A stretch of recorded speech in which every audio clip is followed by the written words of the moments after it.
Friends IRLൻ്റെ പുതിയ notification വന്നിട്ടുണ്ട്. അതായത് IRL എന്ന് പറയുന്നത് ഇന്ത്യൻ റെയർ എർത്ത്സ് ലിമിറ്റഡ് ആണ്. അപ്പോൾ ഇതിൻ്റെ നോട്ടിഫിക്കേഷൻ എന്ന് വെച്ചാൽ അപ്രൻറ്റീഷിപ്പ് പ്രോഗ്രാമിലേക്കാണ് വിളിച്ചിരിക്കുന്നത്.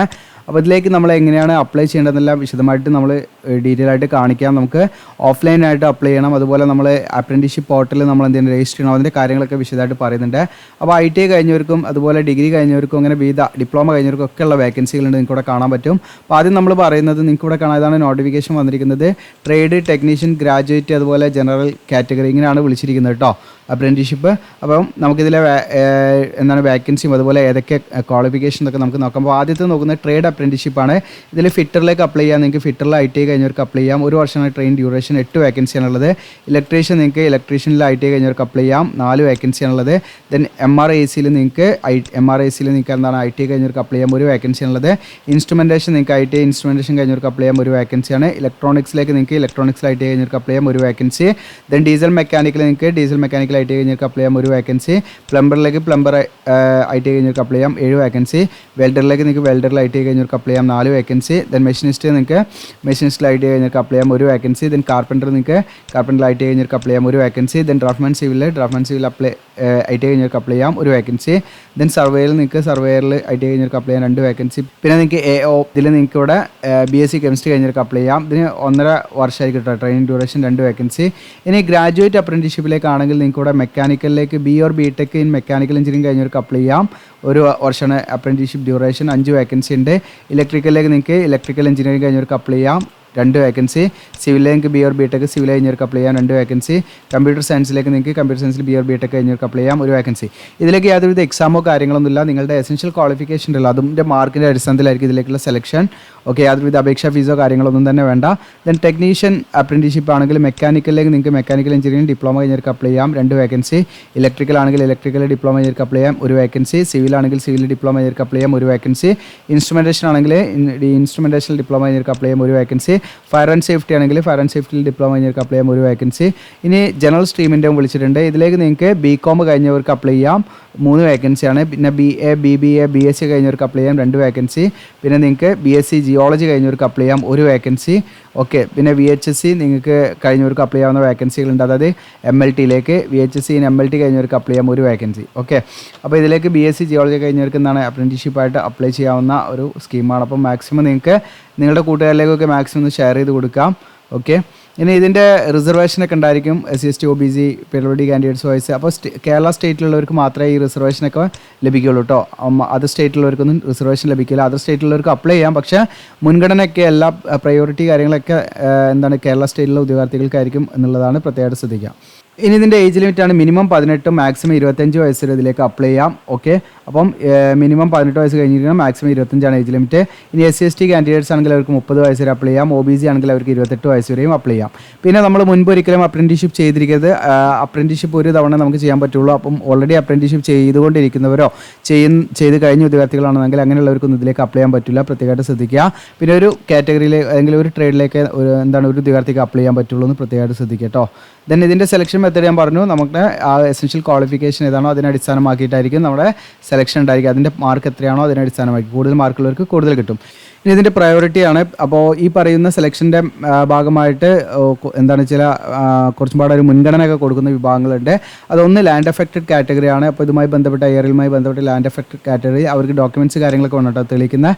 ഓക്കെ, അങ്ങനെയുള്ളവർക്കാണ്. പിന്നെ വരുന്നത് ചാവറ യൂണിറ്റുമായി ബന്ധപ്പെട്ടുള്ള അതിൻ്റെ മൈനിങ് ഏരിയയിൽ അതുമായി ബന്ധപ്പെട്ടുള്ള വില്ലേജിൽ 10 കിലോമീറ്റർ ചുറ്റളവിൽ താമസിക്കുന്നവർക്കായിരിക്കും. പിന്നെ ഇൻഡസ്ട്രിയുമായി വർക്ക് ചെയ്യുന്നവരുടെ മക്കൾക്കോ അല്ലെങ്കിൽ അവരുടെ അംഗങ്ങൾക്കൊക്കെ ആയിരിക്കും. പിന്നെ നമ്മൾ കൊല്ലം ഡിസ്ട്രിക്റ്റിലുള്ളവർക്കായിരിക്കും. ഓക്കെ, പിന്നെ വരുന്നത് കേരള സ്റ്റേറ്റിലുള്ളവർക്കായിരിക്കും. പിന്നെയാണ് ഔട്ടർ സ്റ്റേറ്റിലുള്ളവർക്ക് പ്രയോറിറ്റി ഉണ്ടായിരിക്കുക കേട്ടോ. അപ്പോൾ ഇങ്ങനെയാണ്. അപ്പോൾ നമുക്ക് കേരളത്തിലുള്ള എല്ലാവർക്കും മുൻഗണന ഉണ്ടാവും, മീൻസ് ഈ പറയുന്ന അടിസ്ഥാനത്തിലായിരിക്കും. പിന്നെ അത് സ്റ്റേറ്റിലുള്ളവർക്കും ഇതിലേക്ക് അപ്ലൈ ചെയ്യുക എന്നുള്ളതാണ് മനസ്സിലാക്കേണ്ടത്. ഓക്കെ, പിന്നെ നിങ്ങൾ പ്രത്യേകമായിട്ട് മനസ്സിലാക്കേണ്ടതെന്ന് വെച്ചാൽ ഉയർന്ന ടെക്നിക്കൽ അല്ലെങ്കിൽ പ്രൊഫഷണൽ ക്വാളിഫിക്കേഷനുള്ള ME, MTech, MSc അല്ലെങ്കിൽ നിങ്ങൾക്ക് MBA, MCA, MA, MCom ഇങ്ങനെ അതുപോലെ CA, ICW, PhD, LLB ഇങ്ങനെ തുടങ്ങിയിട്ടുള്ള ക്വാളിഫിക്കേഷൻ ഉള്ളവർക്കൊന്നും ഇതിലേക്ക് അപ്ലൈ ചെയ്യാൻ പറ്റില്ല കേട്ടോ. ഓക്കെ, പ്രത്യേകമായിട്ട് ശ്രദ്ധിക്കുക. ദെൻ ഇങ്ങനെയാണ് നമ്മൾ അപ്ലൈ ചെയ്യേണ്ടത് വെച്ചാൽ 2 രീതിയിലാണ് നമ്മൾ ശ്രദ്ധിക്കേണ്ടത്.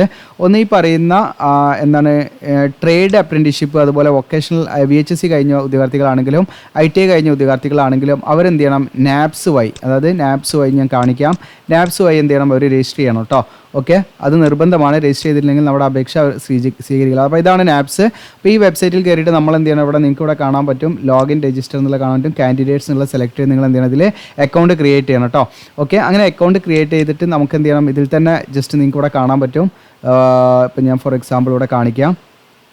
ആദ്യം നമ്മൾ ചെയ്യേണ്ടത് അപ്രൻറ്റീഷിപ്പ് ഓപ്പർച്യൂണിറ്റി എന്നുള്ളവിടെ സെലക്ട് ചെയ്തിട്ട് നിങ്ങൾക്ക് ഇവിടെ IRL എന്ന് അടിച്ചു കൊടുക്കുക. സെർച്ച് എസ്റ്റാബ്ലിഷ്മെൻറ്റ് എന്നുള്ളിടത്ത് നമുക്ക് IRL എന്ന് അടിച്ചു കൊടുക്കുക. IREL ഇതിലും നമ്മൾ എന്ത് ചെയ്യുക, ഒന്ന് രജിസ്റ്റർ ചെയ്തിട്ടേക്കുക. ഓക്കെ, അപ്പോൾ IRLൻ്റെ കുറേ കാര്യങ്ങൾ വരും. താഴോട്ട് ഇങ്ങനെ നീക്കി കഴിഞ്ഞാൽ നിങ്ങൾക്ക് കുറേ താഴെയായിട്ടാണ് വരുന്നത്. നിങ്ങൾക്കിവിടെ കാണാം IRL ഇന്ത്യ ലിമിറ്റഡ് ചാവറ എന്ന് കാണാം. അതിൽ ക്ലിക്ക് ചെയ്യാം. അതിൽ ക്ലിക്ക് ചെയ്യുമ്പോൾ ഇവിടെ നിങ്ങൾക്ക് കാണാം 8 ഓപ്പർച്യൂണിറ്റീസ് ആണ് കാണാം. അപ്പോൾ നിങ്ങൾക്ക് ഇതിപ്പോൾ അപ്ഡേറ്റ് ചെയ്തിരിക്കുന്നത് 5 മാർച്ച് 5 അപ്ഡേറ്റ് ചെയ്തിരിക്കുന്നത്. നമ്മൾ വീഡിയോ ചെയ്യുന്ന ദിവസമാണ്. അപ്പോൾ ഇതാണ്, ഇതിൽ ജസ്റ്റ് നിങ്ങൾ അപ്ലൈ ചെയ്തിടുക കേട്ടോ. ഇതിലും നിങ്ങളൊന്ന് അപ്ലൈ ചെയ്തിടുക. ഓക്കെ, അപ്പോൾ അത് നിർബന്ധമായിട്ട് നിങ്ങൾ ചെയ്യുക. ഇനി മറ്റു കാറ്റഗറി ഉദ്യോഗാർത്ഥികളാണെങ്കിൽ ഇപ്പം ഈ പറയുന്ന ITI കഴിഞ്ഞ ഉദ്യോഗാർത്ഥികളും VHSC കഴിഞ്ഞ ഉദ്യോഗാർത്ഥികളാണെങ്കിലാണ് ഞാൻ ഈ പറഞ്ഞ രീതിയിൽ ചെയ്യേണ്ടത്.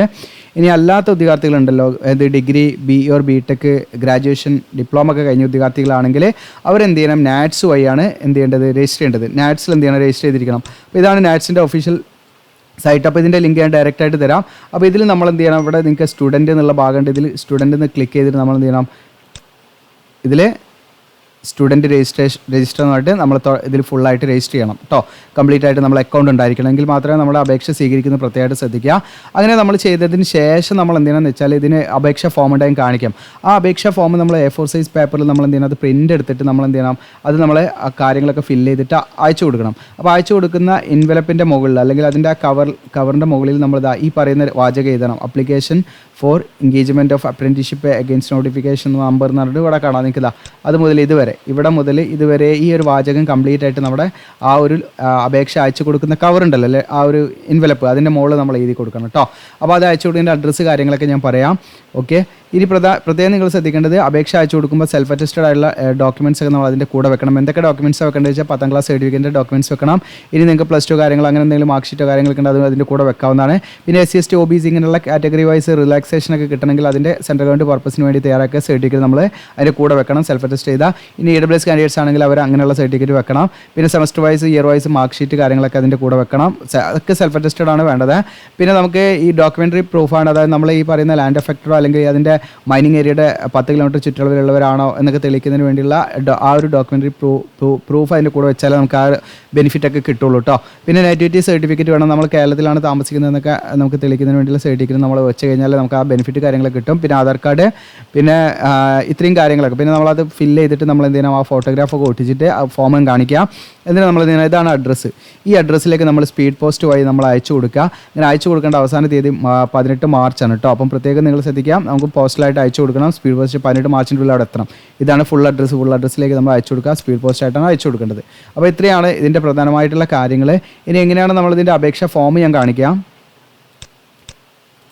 ഇതാണ് ആപ്ലിക്കേഷൻ ഫോം, നിങ്ങൾക്ക് ഇവിടെ കാണാൻ പറ്റും. ഈ ഫോമിൻ്റെ ലിങ്ക് ഞാൻ ഡയറക്റ്റ് ആയിട്ട് തരാം. അപ്പോൾ അതിൽ നിങ്ങൾക്ക് ക്ലിക്ക് ചെയ്ത് കഴിഞ്ഞാൽ ഫോം ഡൗൺലോഡ് ചെയ്തെടുക്കുക. അത് പ്രിൻ്റ് എടുക്കുക. അത് പാസ്പോർട്ട് സൈസ് ഫോട്ടോഗ്രാഫാണ് ഇവിടെ ഒട്ടിക്കുക. നമ്മളെ ഇത് നമ്മുടെ പോർട്ടൽ രജിസ്ട്രേഷൻ നമ്പർ എന്നുള്ളടത്ത് നിങ്ങൾ ITI കഴിഞ്ഞ ഉദ്യോഗാർത്ഥികളാണെങ്കിൽ നാപ്സിൽ നിന്ന് നിങ്ങൾക്ക് ഒരു രജിസ്ട്രേഷൻ നമ്പർ കിട്ടും. ഓക്കെ, നാപ്സിൽ രജിസ്റ്റർ ചെയ്താൽ രജിസ്ട്രേഷൻ നമ്പർ കിട്ടും. ആ രജിസ്ട്രേഷൻ നമ്പറോട് അടിച്ചു കൊടുക്കുക. ഇനി VHSC കഴിഞ്ഞവരാണെങ്കിൽ അവർക്ക് നാപ്സിലെ രജിസ്ട്രേഷൻ നമ്പർ അടിച്ചു കൊടുക്കുക. ഇനി എന്താണ് ഡിഗ്രി അല്ലെങ്കിൽ ഡിപ്ലോമ അല്ലെങ്കിൽ BTech കഴിഞ്ഞ ഉദ്യോഗാർത്ഥികളാണെങ്കിൽ അവർക്ക് ഇതാ ഈ പറയുന്ന നാറ്റ്സിൽ NATS അവർ രജിസ്റ്റർ ചെയ്താൽ രജിസ്ട്രേഷൻ നമ്പർ കിട്ടും. ആ രജിസ്ട്രേഷൻ നമ്പറാണ് പോർട്ടൽ രജിസ്ട്രേഷൻ നമ്പർ എന്നുള്ളത് അടിച്ചു കൊടുക്കുന്നത്. പിന്നെ ആധാർ കാർഡ്, ബാക്കി ബേസിക് കാര്യങ്ങളാണ്. മദറിൻ്റെ ഒക്കെ പേര്, ഏജ് കാര്യങ്ങളൊക്കെ ഇങ്ങനെ അടിച്ചു കൊടുക്കുക. ക്വാളിഫിക്കേഷൻ ഇങ്ങനെയുള്ള കാര്യങ്ങളേ ഉള്ളൂ കേട്ടോ. ഓക്കെ, ബാക്കി ഇത്രയും കാര്യങ്ങൾ നമ്മൾ ചെറിയൊരു ഫോമാണ്.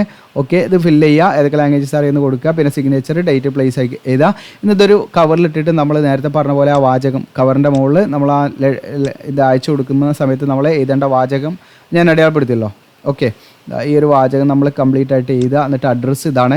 ഈ അഡ്രസ്സിലേക്ക് നമ്മൾ സ്പീഡ് പോസ്റ്റായിട്ട് അയച്ചു കൊടുക്കുക. ഓക്കെ, അപ്പോൾ നമ്മൾ അയച്ചു കൊടുക്കുന്നതിന് മുന്നേ നമ്മൾ ചെയ്യേണ്ട കാര്യം വെച്ചാൽ ITI അല്ലെങ്കിൽ VHSC കഴിഞ്ഞവരാണെങ്കിൽ അവർ ഈ സൈറ്റിൽ നാപ്സിൻ്റെ ഈ സൈറ്റിലും, എന്നാൽ ഗ്രാജുവേഷൻ ഡിപ്ലോമ ഒക്കെ കഴിഞ്ഞ ഉദ്യോഗാർത്ഥികളാണെങ്കിൽ BTech കഴിഞ്ഞാൽ നാറ്റ്സിലാണ് അവർ രജിസ്റ്റർ ചെയ്യേണ്ടത് കേട്ടോ. രജിസ്റ്റർ ചെയ്യണം, അക്കൗണ്ട് ക്രിയേറ്റ് ചെയ്യണം. ഓക്കെ, അപ്പോൾ ഇതിൻ്റെ എല്ലാ ലിങ്കുകളും നമ്മുടെ വീഡിയോയുടെ ഡിസ്ക്രിപ്ഷനിൽ തരാം. അപ്പോൾ ഇത് മാക്സിമം നിങ്ങൾ കൂടുതൽ ഷെയർ ചെയ്യുക, സബ്സ്ക്രൈബ് ചെയ്യുക, ലൈക്ക് ചെയ്യുക. Thank you.